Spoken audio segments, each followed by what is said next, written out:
Hey, Nellie, do you even realize what you've done? How could you neglect your duties as a wife and burden Sal like this? You're the worst wife ever. I'll teach you a lesson. Mother-in-law, there's a reason I left. I don't care.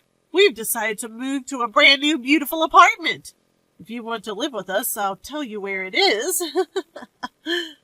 Mother-in-law probably still doesn't know the whole story. I thought this might actually work in my favor. No thanks, I'm good. Huh? My name is Nellie, a 35-year-old office worker. I've been married to Sal for 5 years. He's currently 40, so there's a 5-year age gap between us. I've always been attracted to older men, and I fell for Sal because he's so calm and kind. Our relationship progressed smoothly, and we got married. Our married life was pretty good. But a few months ago, I could see the end of our peaceful life. I've been laid off. What? Sal was suddenly laid off. The company was struggling due to an economic downturn. I never thought Sal would be laid off, especially since he worked for a major corporation. I assumed we'd continue to live comfortably on his good salary. But nothing in life is guaranteed. We were suddenly in a tight spot. I used to be a homemaker, but I decided to start working again. I reached out to the company I left when we got married, thinking they might not rehire me, but luckily they did. Apparently, someone had just quit after giving birth. This job saved us from a total crisis. If Sal could find another job, we'd be okay. But it's tough for middle-aged men to find work. So he could only get a part-time job, earning around $700 a month. My salary isn't that high either, since I'm returning to work after 5 years. It's just enough for the two of us to get by. Hey, our rent is high. Should we move somewhere cheaper? I think it'd be better to save some money. To make our lives easier, we needed to cut our fixed costs. We used to live in a nice apartment because of Sal's high salary. But we should face reality and move to an apartment that's hundreds of dollars cheaper. However, Sal quickly shot down my suggestion. No, we're not moving. Why not? If we move to a smaller, cheaper apartment, my mom will ask why. I didn't get it. We can just tell her the truth that you were laid off and things are tough now. When I said that, Sal's face turned red, and he raised his voice. Stop it! Never tell my mom I was laid off. We can pay the rent with your salary and my earnings. We're fine as we are. I was shocked and frustrated. Is his pride and reputation more important than our well-being? Even if we can barely pay the rent, we're struggling and can't save any money. That's why I suggested moving. But once Sal's mind is made up, there's no changing it. So I had no choice but to give up. Our tough days continued, and then Sal said something unbelievable to me. Hey, is this all we're having for dinner today? We used to have more dishes back in the day. Are you slacking off now that you're working? You should balance things better. I was so frustrated by my husband's words that I snapped back. Times are tough, you know. I'm doing my best with both housework and my job. We have to cut back on food expenses because someone insists on living in this place due to their pride. Or maybe you could earn more. That'd be nice. When I made that provocative remark, my husband lost it. What the hell? Don't throw that in my face. Just watch. I'll get a job at a better company and earn more than you. That's my husband getting angry like that. He can be so tedious, but if this lights a fire under him, maybe it's for the best. However, the reality was that he couldn't find a full-time job and had to settle for part-time gigs. He wasn't studying or getting any certifications. He was just working part-time. Every time he went for an interview, he felt disrespected. especially by younger interviewers. Eventually, he gave up job hunting altogether. It was disappointing, especially after he had so passionately declared he'd earn more than me. But my problems weren't just with my husband. It was my mother-in-law. Mother-in-law is the person who does not hesitate to call me even though I am at work. She had already called over 10 times just this morning. When I called her back during my lunch break, she started yelling right away. "Pick up the phone immediately when I call." "Mother-in-law, I've told you I'm at work, right? I don't care about your little job. My calls come first." Ever since my father-in-law passed away a year ago, she's been calling me incessantly. Most of her calls were about checking if I was supporting her son properly. And now that she's heard I've started working, she's been calling even more frequently during my work hours. "So, have you talked to Sal about it? I haven't heard back from him." "I'm sorry, but moving in together is difficult right now." "I don't care about your opinion. There's no way Sal would oppose it." "Well, he's also finding it a bit challenging. Plus, we're financially tight right now." "That's impossible. Sal works at a big company. He must be earning well."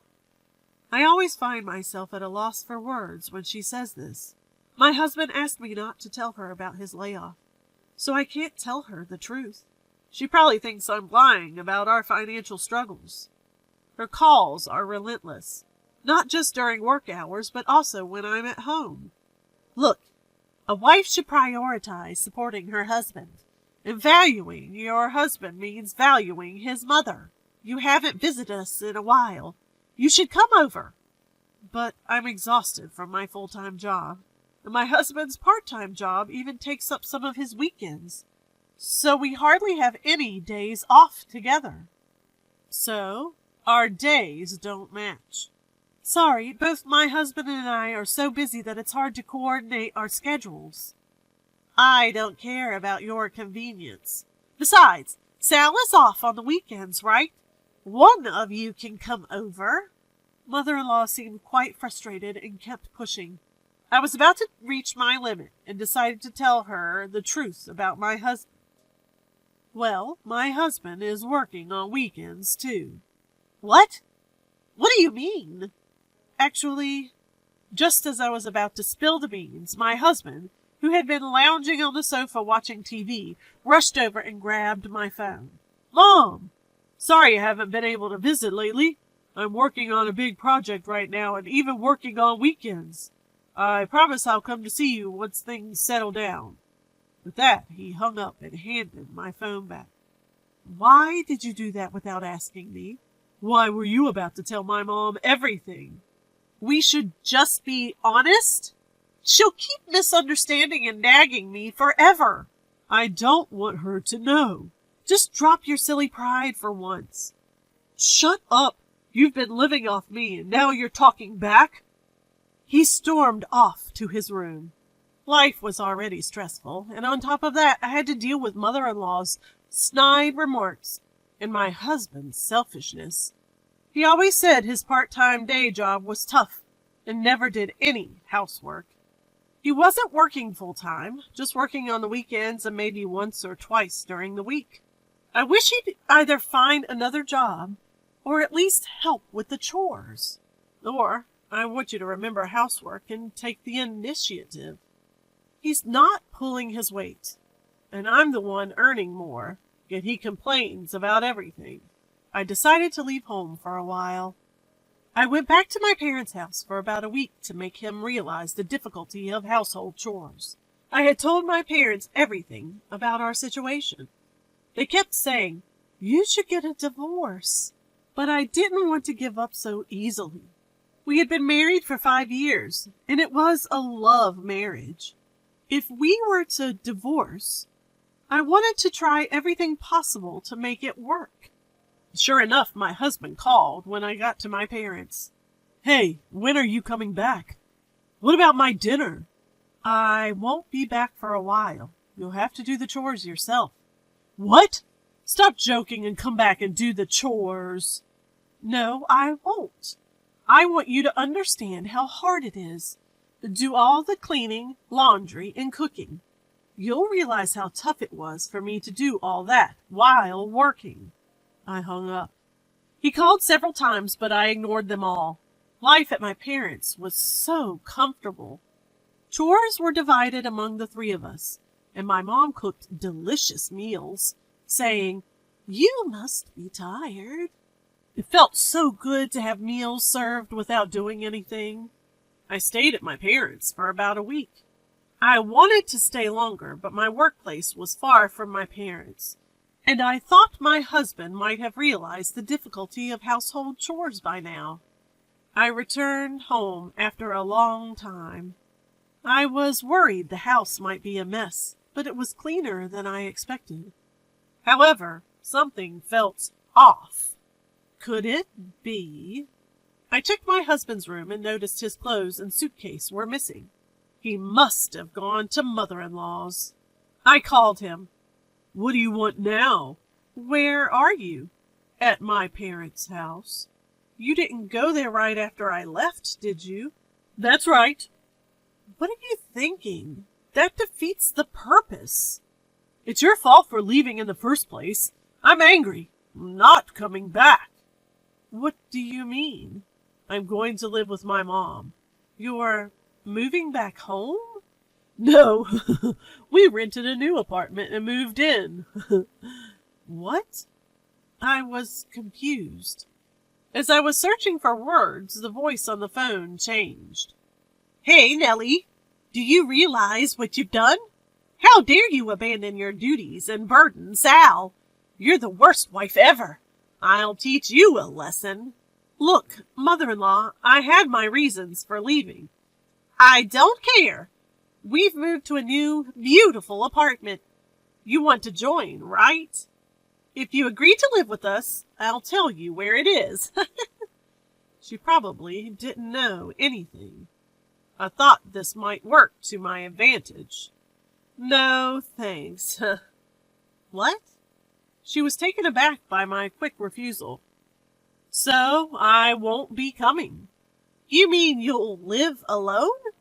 You've been relying on Sal. You can't survive on your own." "Don't worry. I earn enough to live by myself. If we're not living together, there's no need for us to be married. So I'll divorce him." "What?" Both mother-in-law and my husband sounded shocked. "Wait, Nellie, we don't need a divorce." "I can't continue this marriage. I want to get away from a useless husband like you." When I belittled him, mother-in-law was furious. "How dare you speak to Sal like that? We don't need a wife like you. Sal, divorce her now." "Well, I'll prepare the divorce papers. You'll regret this. It's too late to apologize now." "I'd say the same to you." She hung up. I'm sure mother-in-law and my husband will come here with the divorce papers. Things are moving in my favor. I've given up on him since he went back to mother-in-law without any remorse. He won't change. There's no need to be together. I started packing my things, expecting them to arrive soon. A few hours later, mother-in-law showed up alone. "Where's Sal?" "He doesn't need to see you. Here, he's already filled out his part. Fill out yours quickly." Mother-in-law thrust the divorce papers at me. I couldn't help but notice that my husband's handwriting seemed shaky. He's such a kind soul. How could he hesitate to divorce a terrible wife like you? "I'll never forgive you for causing him trouble. Enjoy your miserable life and regret this." She yelled at me as I filled out my part. My husband never had the guts to tell mother-in-law the truth because of his pride. What a pathetic man. "What happened to your family home?" "We sold it, so you can't just move in." "I wouldn't want to anyway." "How much did you sell it for? It was pretty old." "That's none of your business. But I'll tell you anyway. We sold it for about $50,000. Not a huge amount, but it helps. Sal will cover the rent for our new apartment. Really? I'm surprised he passed the credit check. What are you talking about? Sal earns a good salary, of course he passed. Did you put that $50,000 into Sal's account? Why? Oh, you figured it out. But who cares? Stop prying. It's clear you're still hung up on him. But it's too late. It's fine. I'll file the divorce papers. She stormed off, huffing and puffing. I was thrilled to finally be free from them. I packed the rest of my things, moved them to my parents' house, and then found an apartment for myself. I cleverly provoked mother-in-law so I didn't have to split any assets. You think I'd give you any of Sal's precious assets? Remembering my husband's pale face during the asset division discussion still makes me laugh. 2 years later, I got a call from an unknown number one morning. I wonder who it is in the morning hours before going to work. Thinking it might be work-related, I answered. It was mother-in-law. Ah, Nellie, please help. Mother-in-law, I don't think you should be calling me. We're strangers now. Don't say that. I'm in trouble. Let me guess. You can't pay the apartment rent and you've run out of savings. How did you... You never knew about his restructuring, did you? You knew? Yes. I tried to tell you many times, but Sal always stopped me. I'm so sorry, Nellie. Can you come back? No. He never tried to change, no matter how much I told him. And you always bullied me. I don't want to be with people like that ever again. Please, I'm at my wit's end. We don't even have food. According to mother-in-law, my husband kept up appearances, never revealing his restructuring. He paid the rent from the $50,000 mother-in-law got from selling the house. He also splurged occasionally, fearing mother-in-law would get suspicious if he didn't. Living like that, the $50,000 disappeared in no time, and it seems they're now broke. You brought this on yourselves. Why not let go of your pride, move to a cheaper apartment, and live modestly? I didn't expect this. I thought my talented son would support me, and I'd have a comfortable retirement. Mother-in-law sobbed. I quietly hung up and blocked her number. Just to be safe, I also filed a restraining order and made sure I could report any issues immediately. Honestly, both mother and son only think about relying on others. I'll use them as a cautionary tale and strive to be independent. With that thought, I refocused on the task at hand.